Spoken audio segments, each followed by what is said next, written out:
Je vais atteindre le stade de Super Saiyan 3.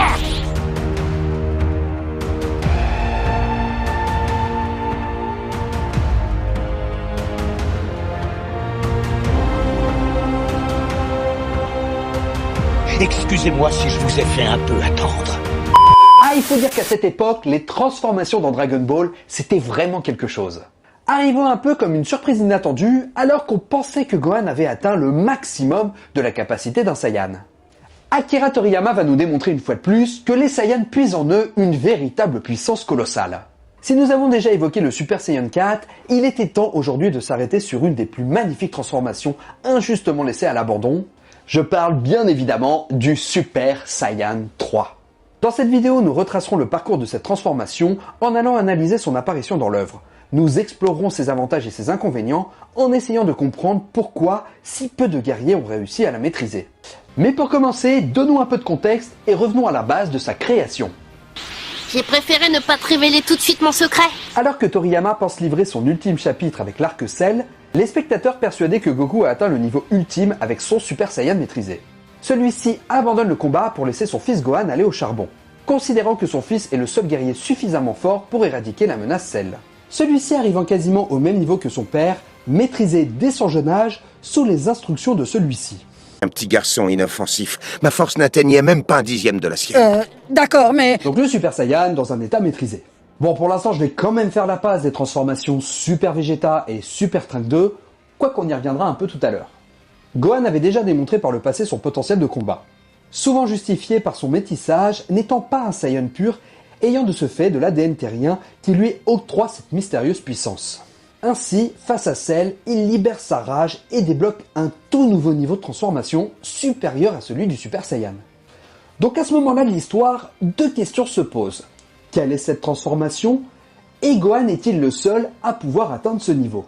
Cette transformation découle-t-elle de son métissage qui avait déjà débloqué son potentiel à l'âge de 4 ans lorsque Raditz affrontait son père? Des questions qui bien sûr ne vont pas trouver réponse tout de suite. Car comme je vous le disais plus tôt, elle était censée être la dernière. Arrive finalement l'arc-bout, Goku revient sur Terre le temps d'un tournoi et nous révèle dans le vaisseau de Babidi avoir atteint le même niveau de transformation que celle de Son Gohan. Répondons alors à la deuxième question, à savoir si Gohan était le seul à pouvoir atteindre ce niveau. On sait maintenant que ce niveau de puissance n'est pas dû à son métissage, et que tous les Saiyans ont la capacité d'atteindre à minima cette transformation. Cependant, cette transformation ne démontre pas de changement physique significatif. On peut appeler ça le stade Super Saiyan 2. Quelle transformation ridicule! Je n'ai même pas remarqué de changement. Cette nouvelle transformation ne démontre pas de changement physique significatif, comme ça avait été le cas pour le SSJ1 avec le changement de couleur de cheveux et d'yeux. Elle révèle cependant une puissance supérieure largement palpable avec l'aura du personnage. Du fait que les cheveux de Goku ou même ceux de Gohan soient plus surélevés que pour le Super Saiyan classique. Goku va par la suite nous faire l'explication de cette graduation de niveau, expliquant alors à Boo le SSJ1, puis cette transformation qu'il nomme le Super Saiyan de niveau 2.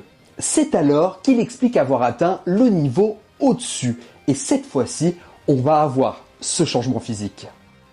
Vous avez devant vous un Super Saiyan 3. Excusez-moi si je vous ai fait un peu attendre. Ainsi, le SSJ3 est révélé. Un air plus dur, des sourcils qui disparaissent, une pupille centrale dans l'œil, mais surtout une chevelure qui prend presque l'intégralité du corps de Goku, telle une véritable crinière. D'ailleurs, la gimmick du niveau de transformation va souvent être repris dans Dragon Ball. Notamment face à Beerus dans Dragon Ball Super avant d'atteindre le niveau du Saiyan divin, ou encore dans le non-canonique Dragon Ball Daima qui nous avait d'ailleurs révélé une nouvelle version du Super Saiyan 4. Service après-vente du fait de service, j'écoute. Mais bon, Dragon Ball Daima, on y reviendra un peu plus tard, et je suis sûr que vous savez pourquoi.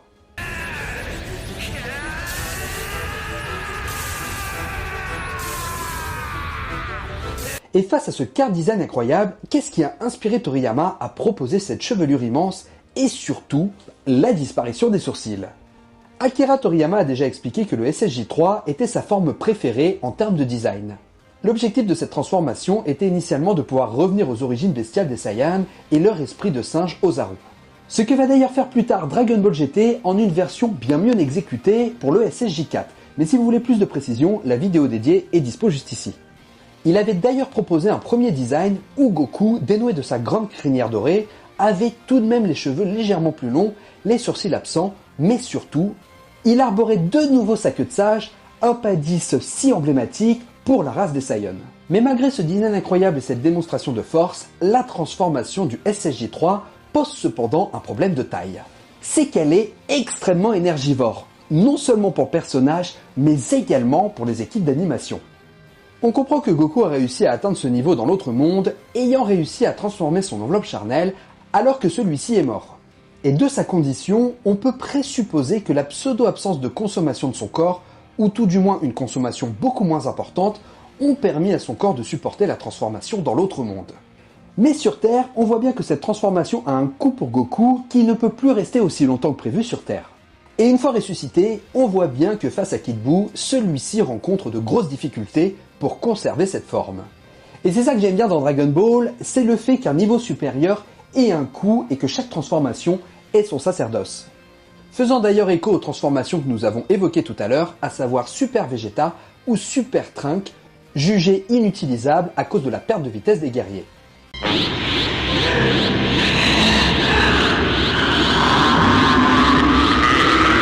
De ce fait, le SSJ3 est trop compliqué à utiliser pour un guerrier si le combat prend trop de temps. Et autant vous dire que dans Dragon Ball, un combat, ça peut durer un moment. Mais d'un point de vue technique, même si la transformation est la préférée de Toriyama, celui-ci fait le choix de l'exploiter très peu, dans la mesure où l'animation du SSJ3 prend énormément de temps et coûte énormément d'argent. Principalement dû à la chevelure imposante qui doit trouver son animation dans les combats, mais aussi dans les plans fixes avec le vent. D'ailleurs, pour la petite histoire, Toriyama avait déclaré en 2013, lors d'une interview pour le magazine V-Jump 5, ne pas se souvenir avoir créé le SSJ3. Alors je vous rassure, il se souvenait très bien de cette transformation, seulement il était persuadé que c'était le SSJ2. Il avait d'ailleurs expliqué « Je ne prends jamais de notes, c'est pourquoi j'oublie certaines choses. D'ailleurs, si je n'oublie pas certaines choses, je n'aurai jamais de nouvelles idées. Et pour le SSJ3, je l'avais oublié tout ce temps. Je pensais que c'était le SSJ2, et pourtant c'est moi qui l'ai dessiné. Comme quoi, j'oublie vraiment des trucs. » Mais du coup, après avoir découvert Goku en SSJ3, on se pose évidemment la question, à savoir, est-ce que d'autres guerriers ont la capacité de se transformer? Jusqu'à ce que le manga nous offre une réponse avec la fusion de Trunks et Goten, Gotenk révélant alors son SSJ3 face à Buu. Alors bien sûr, l'atteinte de cette transformation s'explique par la multiplication de niveaux lors d'une fusion. Alors, le verdict, tu vas arrêter de crier maintenant? D'ailleurs, si vous voulez plus de précisions sur la fusion dans Dragon Ball, j'ai fait une vidéo qui lui est entièrement dédiée juste ici. Mais une fois de plus, victime de son côté énergivore, telle une lampe halogène restée allumée dehors, cette transformation abrège drastiquement le temps de la fusion, censé durer 30 minutes. Et bien sûr, fait aussi faire des économies de temps et d'argent pour les équipes d'animation. C'est d'ailleurs la raison principale pour laquelle nous n'allons jamais voir Vegeta en SSJ3 dans Dragon Ball. D'ailleurs, parlons-en du cas Vegeta. Vegeta n'arbore jamais le SSJ3 alors qu'il a pourtant atteint le niveau du SSJ divin dans Super. Ou encore celui du SSJ4 dans GT. Et de vous à moi, je m'attendais quand même à l'apercevoir en SSJ3 dans Battle of God au moment où Beerus ose frapper sa Bulma. Tu vas me le payer! J'ai toujours considéré que c'était un gros acte manqué de ne jamais avoir proposé ce personnage sous cette forme. Une forme pourtant tellement badass qu'aurait largement mérité Vegeta. On a pu cependant s'en contenter dans certains jeux vidéo où Vegeta de manière non canonique pouvait se transformer et atteindre le SSJ3.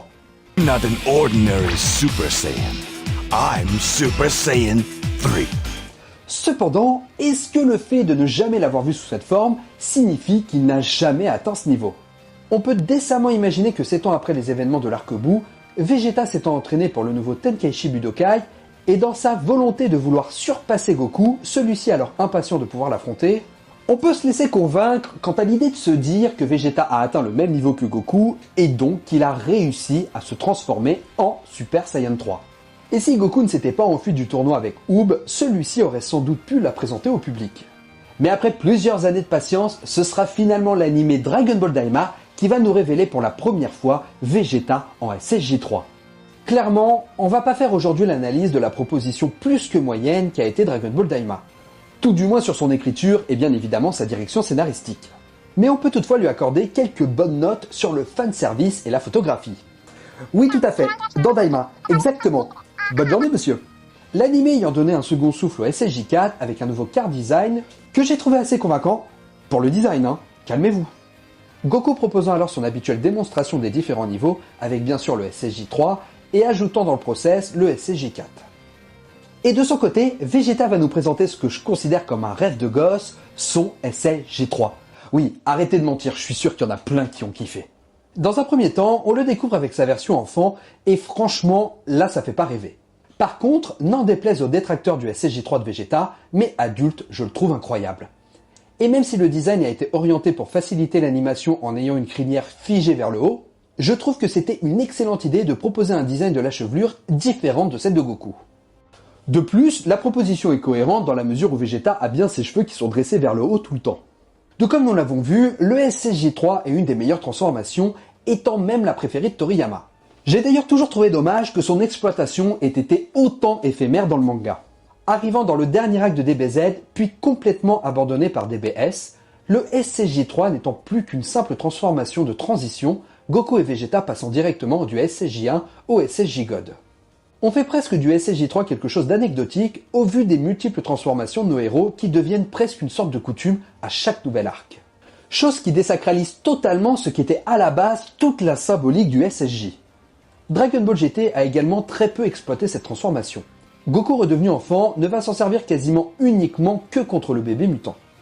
Arborant alors un card design sublime avec cette queue à la fourrure dorée, l'arrivée du SSJ4 dans GT qui malgré la brillantissime idée qu'elle représente, ne laissant plus de place aux autres niveaux de Goku, passant directement d'un état normal à celui du SSJ4. Parce que clairement, je crois que le SSJ3 est la transformation qui m'a le plus fasciné quand j'étais gamin.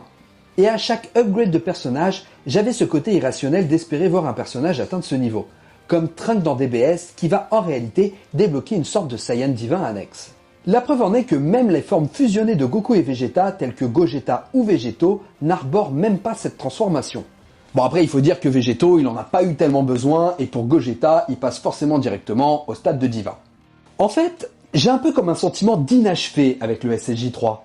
Comme si elle avait encore énormément de secrets à révéler, manquant cruellement d'exploitation et d'exposition.